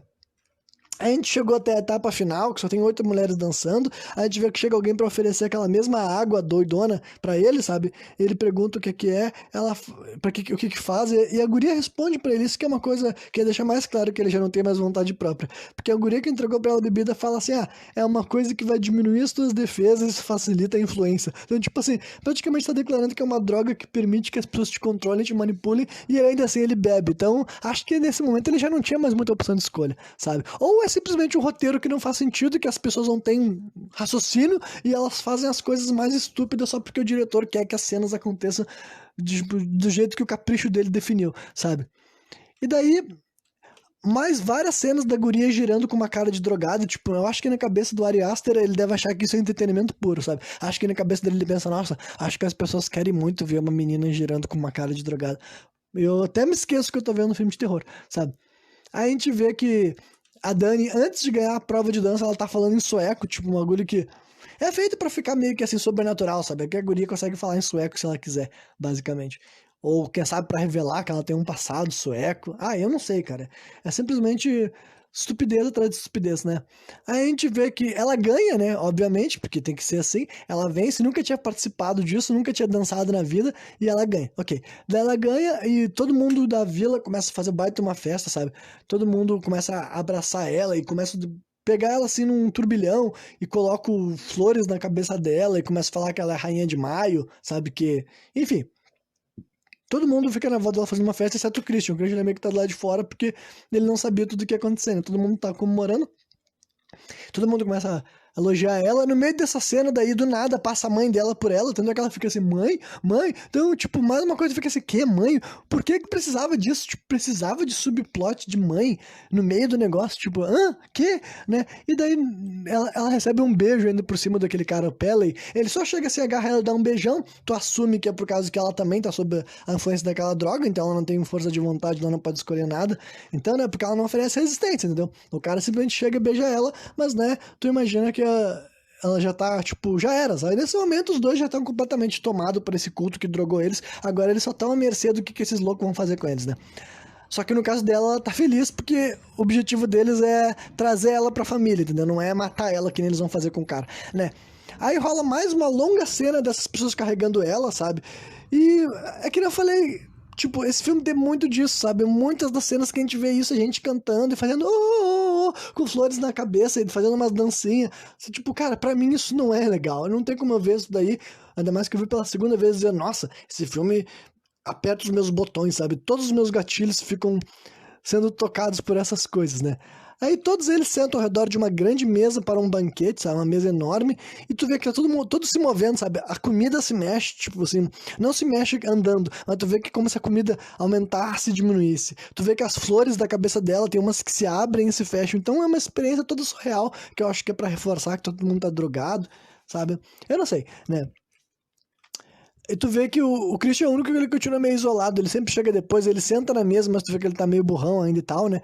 Aí tu vê que depois que ele senta na mesa, a Dani pega os talheres e eles começam a comer, né? O Christian começa a ter uma bad trip, porque ele não começa a entender o que tá acontecendo, ele até pergunta pro velho, ei, o que que tá acontecendo? Aí o velho bate palma assim na cara dele, sabe? Tá, e tu vê que quando ele bate palma, o cara fica desnorteado, é como se fosse algum recurso que eles estão acostumados. Ah, quando um drogado encher teu saco, tu bate palma que tu vai ver que ele vai ficar atordoado. Até ele fala assim, por que que você fez isso? Sabe? Então tu vê que o cara já não tá mais aqui, ele tá fudido já, né?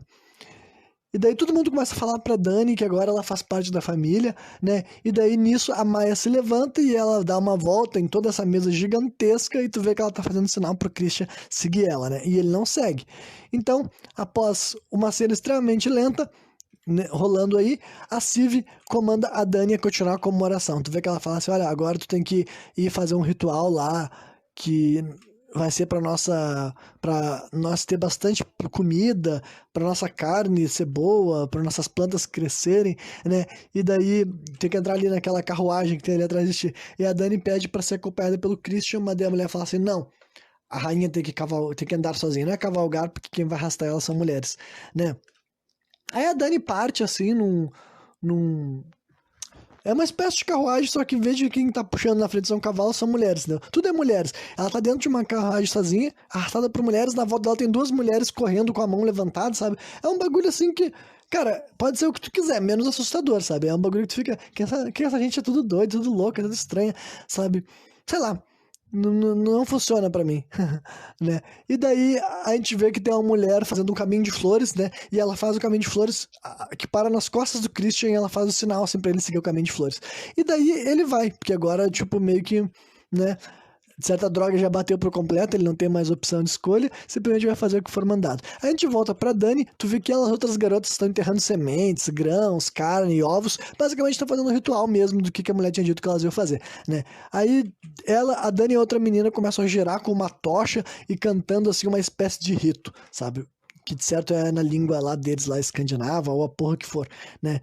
Então, o filme agora, ele basicamente se tornou um filme ritualístico, sabe? Várias das coisas que a gente já vê nesse final é simplesmente gente fazendo procedimentos que devem ter algum fundamento, deve ter algum significado, mas como esse filme não se dá o trabalho de explicar, a gente só fica vendo um monte de gente dançando e cantando e girando e fazendo coisas misteriosas e é isso aí, cara. Eu espero que essa experiência seja boa pra ti, né? A gente vê que o Christian já trocou de roupa já e tal, e um dos velhos manda ele inspirar uma fumaça misteriosa, que o velho diz que é pra ele ter vigor, né? Aí o Christian adentra num salão repleto de mulheres peladas, onde ele vai ter que fecundar a Maia, né? Basicamente essa é outra das cenas, assim, desse filme que é pra ser, assim, perturbadora, sabe? Que...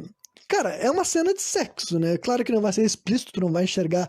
Tipo, tecnicamente tu enxerga o órgão genital feminino, mas não é que nem um filme pornô que vai mostrar assim, né? Lá dentro. A gente vê um monte de mulher em pé pelada, e então tu consegue ver a vagina delas, mulheres variadas, de mulheres jovens até mulheres velhas e tudo mais, né? É variadas não, né? Porque só tem um tipo étnico lá, é só tudo gente brancona, né? Mas eu quero te dizer que tem algumas jovens, algumas mais velhas. Então tem todas as mulheres em pé dela pelada, na volta assim, e tem uma mulher deitada, a guria ruiva, que é que tá esperando o cara pra comer ela, que já tinha sido decidido já e tal, né? Já tinha. Eu esqueci de comentar que a Civ lá na cabana dela falou que a guria queria dar pro cara e que disse que, ela te escolheu e você é um. Você tem um. Como é que é mesmo? Um alinhamento astrológico seu com o dela é perfeito.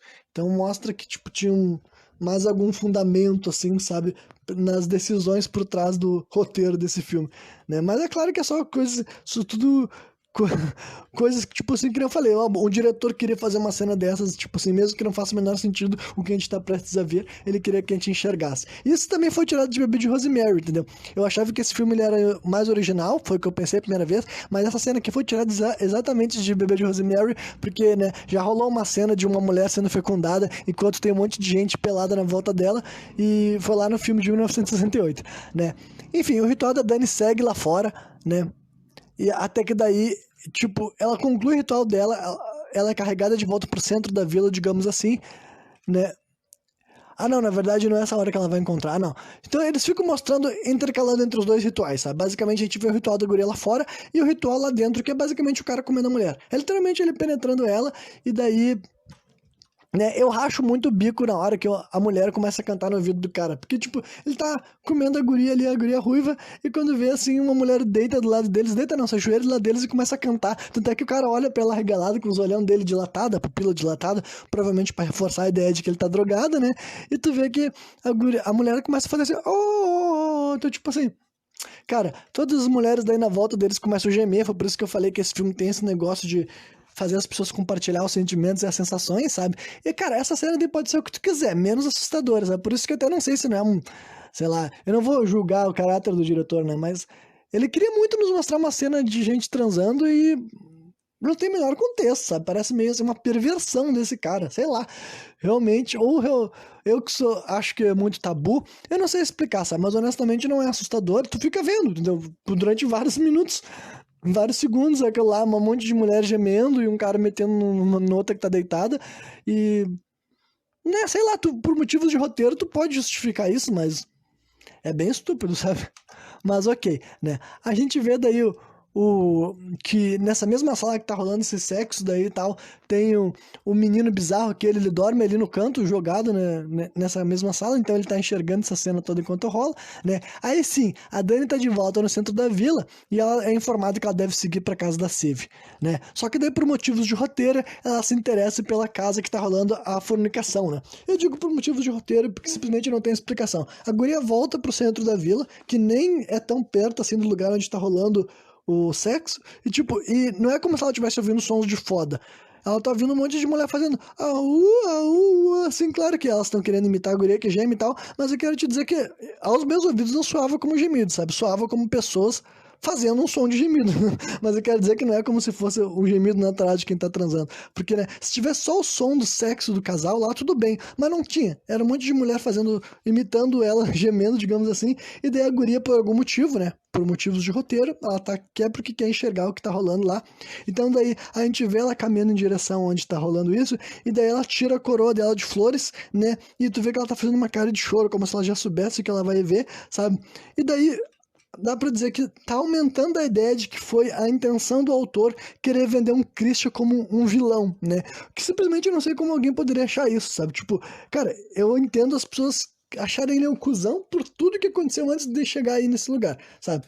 Tudo bem tu achar que ele é um cuzão, apesar de que, né, a única coisa que a gente entende é que o errado que ele fez dessa história é de não ter terminado com a guria, que ele já não tava mais tão afim, só que depois que os pais da guria morreu, ele pensou, bom, agora mesmo que eu não vou terminar, né? Porque eu não vou largar a guria nesse momento de fossa. Então, tipo assim, tudo bem tu me dizer que ele é um cuzão. Mas agora, se tem gente que acha que ele tá sendo infiel com a guria, vocês estão, tipo assim, vocês não estão vendo o filme, né, cara? Vocês não estão prestando atenção. Tipo, tudo que tá acontecendo com ele desde, sei lá, desde mais de 1 hora de filme, ou 1 hora e meia de filme, pelo menos, não dá pra dizer que o cara tá tomando decisões, entendeu? Não dá pra dizer que ele tá traindo a guria nessa cena daí. Tipo, ele tá comendo aquela guria na frente de um monte de outras pessoas porque ele tá drogado, cara. Ele tá enfeitiçado também.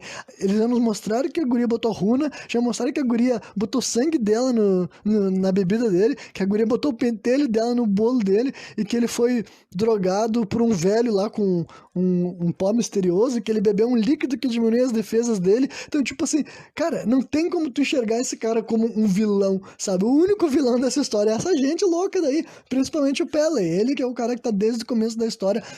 Ele conseguiu exatamente o que ele queria, que era levar esse casal daí pra pegar a mulher do cara e matar o cara, e fazer o cara ser visto ainda como um filho da puta, né? Aí tu vê que a Dani vomita, sabe, que por motivos de sim, sei lá, né? E depois ela é levada pro quarto, sabe?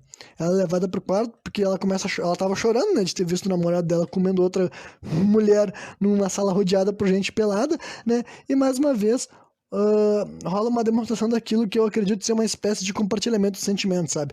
Numa cena longa e estúpida também, porque, tipo assim, a gente fica durante vários e vários segundos ouvindo várias e várias gurias berrando, gritando junto com a Dani, entendeu? Ela serve pra a gente entender o que tá acontecendo, mas mesmo assim é muito chato ver 7, 8 mulheres gritando, ainda mais que esse filme leva essa cena também, como todas as cenas dele, longe demais, né? Aí finalmente a trans acaba, então pelo menos eu posso dizer que essa droga que o velho deu pra ele dar vigor realmente deu vigor, que ele tá transando há um bom tempo, né? Num clímax ainda mais tosco, porque tipo assim, eu já tava achando essa cena nem um pouco assim, já tinha deixado de ser perturbadora, porque, né, menos é mais, e como esse filme não sabe a hora de parar as coisas, ele fica nos mostrando durante muito tempo, tu normaliza aquela imagem na tua cabeça. O final da trans ainda por cima, tipo, tem uma velha atrás dele empurrando a bunda dele, sabe, pra ele dar umas bimbadas, então tipo, isso daí, cara, eu não sei quem. Eu não sei o que tava passando na cabeça do diretor e nas pessoas que participaram dessa cena, mas, tipo assim, cara, não tem nem um pouco de. Nada de assustador, é simplesmente engraçado tu ver um monte de. Uma velha empurrando a bunda de um cara pra ele estocar assim a guria, sabe? Tipo, ok. E depois que ele gozou na mulher, a mulher ainda fala assim: eu já tô sentindo filho. É outra coisa que me fez dar risada, tipo assim, não, mulher, não é assim que funciona. Não é tipo assim, tu levou uma gozada dentro de ti na tua primeira transa na vida e tu vai ficar assim, eu já tô sentindo meu filho. Tipo, não. E não é assim que funciona, né? Aí tu vê que o Christian sai correndo pelado. Acho que aparentemente gozar faz com que a droga saia do teu corpo também, entendeu? Porque praticamente é como se ele tivesse se ligado do que aconteceu, sabe? Ele tipo assim, porra, eu comi essa mulher aqui, agora eu tô... Enfim, ele sai correndo assustado, sabe? E daí, por motivos de roteiro, ele acaba dando de cara com uma das pernas do Josh enterrado no jardim de uma casa, sabe? Ele sai correndo pelado por aí e... por motivos de roteiro, sabe? Ele correu exatamente pro lugar onde o amigo dele tinha sido morto, ou pelo menos enterrado. Porque a gente nunca viu o que aconteceu com o Josh, a gente só vê uma das pernas dele, que eu assumo que seja só a perna. Eu não sei se enfiaram o cadáver dele inteiro e deixaram só o pé pra fora, mas eu acho que tava só a perna dele ali, entendeu? Então, é isso aí, entendeu? A gente viu uma perna pra fora de um jardim, porque é assustador, eu acho, né? Sei lá, né? Aí, como se não bastasse esse momento de um roteiro, tem outro momento de roteiro, porque o Christian sai correndo para outro lugar, porque de certo ele achou assustador demais ver uma perna, e daí ele sai correndo exatamente pro galinheiro onde o corpo do cara londrino tá, sabe? Então, tipo assim, Quais as chances, cara? Quais as chances de tu sair de um lugar correndo assustado e tu ir parar em outro lugar que tem um cadáver? Tipo assim, além de uma. O roteiro quer que. Tipo, o roteiro não sabia. O autor não sabia como a gente ia enxergar essas cenas. E daí ele preferiu, bom, eu vou fazer com que simplesmente o cara corra que nem um imbecil pros dois lugares que eu quero que ele mostre, né? A gente vê que, tipo, o jeito que esse cara londrino tá mutilado é muito legal, sabe? Porque tu vê que é um bagulho que eu sei que foi tirado mesmo de rituais de execução nórdico, sabe? Que tu tira as costelas do cara pelas costas e expõe o pulmão, sabe? Basicamente ele tá tudo rasgado e as galinhas estavam até em cima dele, sabe? Usando ele como puleiro, botaram umas flores assim nos olhos dele, sabe? É uma visão bem maneira assim tal, né? Mas, né, considerando que não acontece quase nada legal nesse filme, qualquer coisa que ele nos mostrasse ia ser legal, né? Enfim, e eu preferia ter visto a cena deles fazendo isso, pelo menos um pouco, pra eu ter um pouco de satisfação, né? Aí, após a gente enxergar, após o Christian enxergar esse cadáver, a gente vê que ele é desmaiado por um outro velho que chega soprando um pó mágico na cara dele, sabe? Ele apaga. E daí sim vai começar agora a última cena do filme, faltando uns 15 minutos, né? Porque esse filme vai fazer a última cena também ser bem demorada, claro, né? E a gente enxerga através dos olhos do Christian, né? Alguém tá acordando ele e tu vê que essa pessoa fala assim pra ele, olha, você não pode se mover e nem falar. E ele realmente não vai se mover nem falar até o final do filme. Então, né, mais uma vez o filme deixa claro que ele não tem opção de escolha. Então eu não sei por que as pessoas estão agindo como se ele tivesse sido um corno filho da puta. E não que ele não seja um porco filho da puta. Ele pode ser um porco filho da puta, claro, só que daí eu vejo todo mundo falando como se ele tivesse sido infiel pra guria no final do filme, que ele merecesse o fim que ele teve. Tipo assim, mereceu o quê, gente? Do que vocês estão falando? Vocês são loucos, vocês são tão loucos quanto o diretor desse filme, né? Aí começa o ritual final, né? E a velha diz que são oferecidas 9 vidas no total, sabe? 4 que foram trazidas lá de fora, inclusive já morreram, entendeu? É o Josh, o Mark e os 2 caras de Londres. Então já mataram 4 pessoas lá de fora e 4 que morreram naquela noite, que são... que inclusive vai ser 2 que já foram escolhidos. O irmão do Pel, aquele tal de Angmar ou Ingmar, que a gente viu lá no começo, né? E mais o outro cara que se ofereceu e tal, né? E eles elogiam o PL. Aí nesse momento que eles falam assim, ó, que eu falei que é uma das pouquíssimas cenas do filme que eles deixam claro que o Pele já estava planejando isso desde o começo, porque a mulher fala que ele tá com uma coroa verde assim na cabeça e diz que ele tá sendo homenageado por sua intuição inequívoca que nos trouxe a nossa Rainha de Maio. Então, tipo, deu pra ver que por alguma razão, por uma intuição inequívoca, ou seja, pelo poder do roteiro, né, o Pele já sabia que essa guria daí, a Dani, era a Rainha de Maio perfeita e por isso que ele se aproximou do Christian pra roubar a mulher dele, basicamente. Então, tipo, cara, esse maluco é o vilão, esse cara é o criminoso, esse cara daí é o cara que vocês deviam odiar. Eu não sei porque vocês estão agindo como se o vilão da história, como o bandido fosse o Christian, se o cara errado é esse Pele, cara, que manipulou e orquestrou isso desde o começo, caralho, né? Enfim, aí rola um bingo de runas, que foi de todas as coisas estúpidas desse filme, dessa daí deve ser a pior, sabe? Porque, tipo, literalmente é um bingo de runas. Tu vê uma velha girando, sabe aqueles negócios de jogo de bingo? Ela gira um daqueles lá, que tá com várias pedrinhas de madeira, que tá com runas gravadas. Eu fiquei, o quê? Bingo de runa? Que ideia estúpida, sabe? Que ideia de merda, né? E daí lá, uma das runas que sai tem o nome de um dos cultistas, ou sei lá, a runa que representa ele, eu não sei, né? Simplesmente é uma cena muito estúpida, muito, muito, muito estúpida, sabe? E daí a Dani tem o poder de escolha, sabe? Ela tem o poder de escolha por ela ser Rainha de Maio, ela escolhe que quem pode, o último a morrer, né? Depois dos 4 que já foram escolhidos pra morrer. E os 4 que já morreram, inclusive, ela tem que escolher o último, que pode ser ou esse cara que foi sorteado no bingo de runas, ou o Christian. Cara, tipo, eu entendo que eles queriam dar a opção de escolha pra Dani só pra parecer mais, tipo assim, mais malvado da parte dela escolher o próprio namorado. Só que, tipo, se era pra mostrar um ringo, um bingo de runa, então simplesmente um ringo. Um bingo de runa, então simplesmente tinha pulado de vez essa parte e simplesmente já ia direto pro Christian dentro da roupa, né? Mas então, nunca nos mostra a Dani escolhendo o Christian, mas rola um take muito lento de mostrando a cara do cara, que ele claramente tá drogado e ele não pode falar nem se mexer. Então ele tá com uma cara assim de... sem sentimento, apático, ele tá com um olhar distante, e a guria com uma cara de choro olhando pra ele, tipo, se a guria tá pensando assim, ele me traiu, ela também é muito idiota, tá ligado? Ela tá muito imbecil e que ela não tá vendo que ela também tá drogada, que ela também tá sendo manipulada. Também não é explicado, tipo, como é que ela conseguiu ter força de vontade pra ir lá ver o que tava acontecendo, sendo que tinham dito que a bebida que eles beberam diminui deixa eles facilitado pra intuição. Então basicamente quando alguém falou pra ela não ir lá, era pra ela não ter ido. Então enfim, é muito inconsistente, é uma obra que, cara, simplesmente pra tu apreciar ela, tu tem que ser capaz de ignorar por completo tudo que foi dito. Simplesmente tem que só assistir as cenas e se divertir e deu. Se tu tiver fazer qualquer pergunta a respeito dessa obra, ela começa a ficar cada vez pior e cada vez mais furos e cada vez... Enfim, não se sustenta, sabe?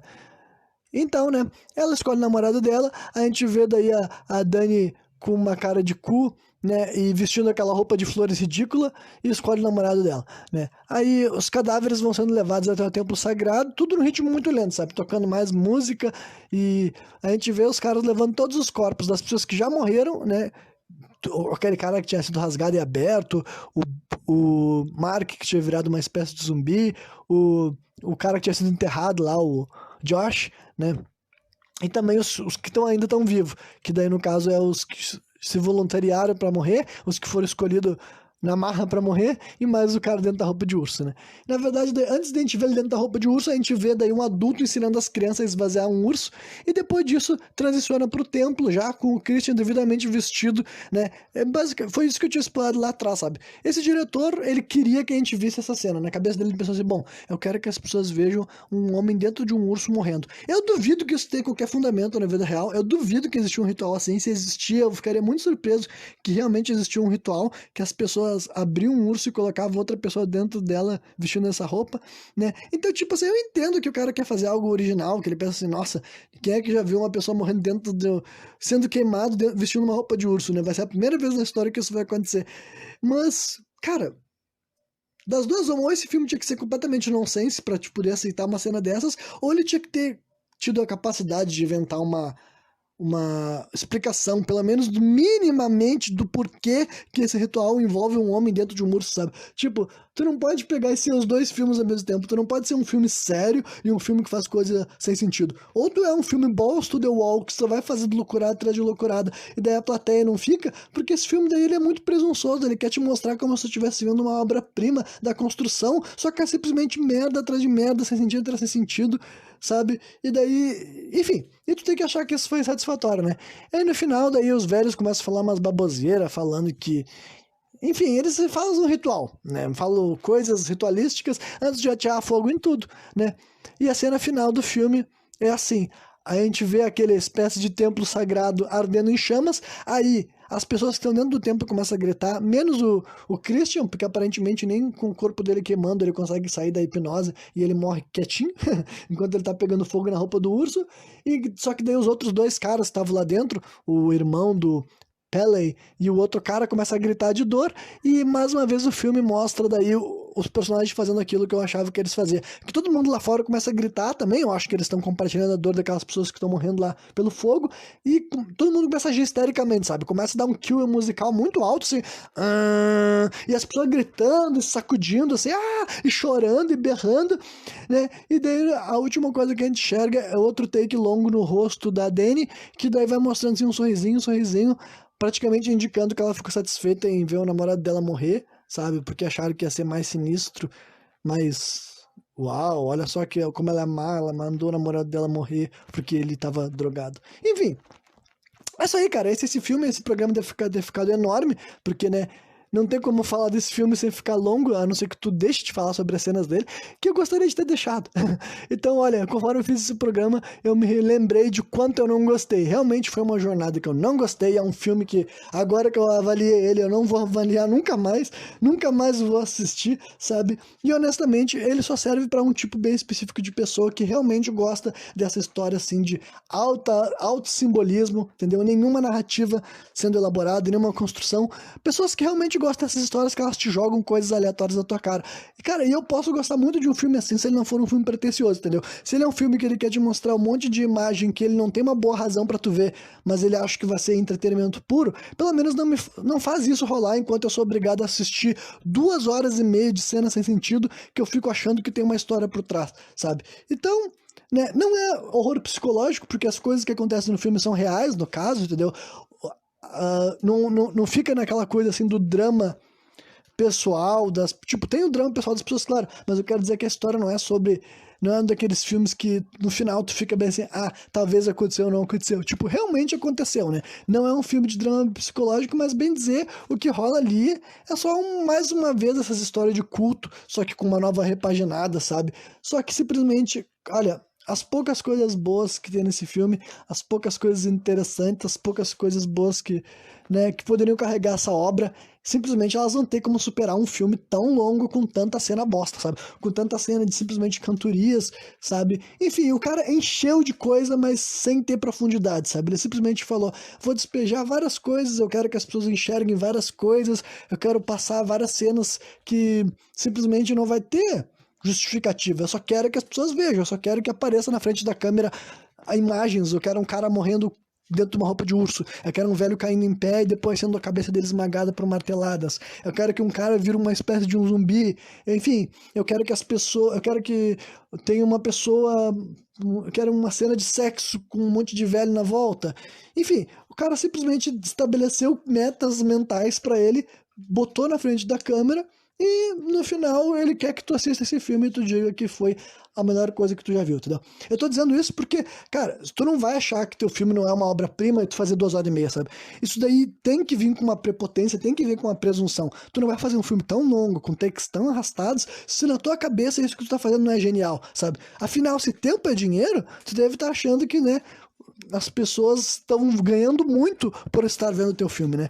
Então, pra mim simplesmente é demais, sabe? É uma montanha muito grande pra conseguir escalar. Eu realmente posso dizer que, por enquanto, esse estilo do Ari Aster não é pra mim. Eu não gosto dos filmes do Ari Aster, sabe? Ele é um, sei lá, é muita presunção, é muito assim, supervalorização das próprias ideias, dos próprios ângulos, dos próprios takes.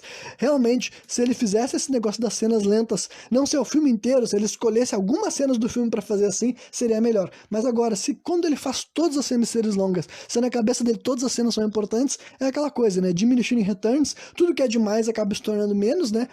De vez em quando, o menos é o que se torna mais. Então, ele deveria saber que algumas coisas ele deveria mostrar rápido, cortar rápido, de outras cenas dá pra saborear. Agora, o estilo dele não é esse. O estilo dele é tudo que acontece super devagar, porque tudo que ele tá te mostrando é o suprassumo do cinema. E pra mim não cola, pra mim não funciona, não é o estilo de narrativa que eu gosto, não é o ritmo de narrativa que eu gosto. Pra mim, Midsommar é uma experiência, assim, lamentável, que eu nunca mais vou me colocar pro passar de novo. É isso aí, né? Então, amanhã eu vou trazer daí o meu antepenúltimo review desse Monkey Madness 2021, eu vou estar falando a respeito do filme Candyman, não o novo, não a sequência, eu vou falar do Candyman original, de 1992, né? E quem me viu até o final, eu espero que tenham curtido. Valeu!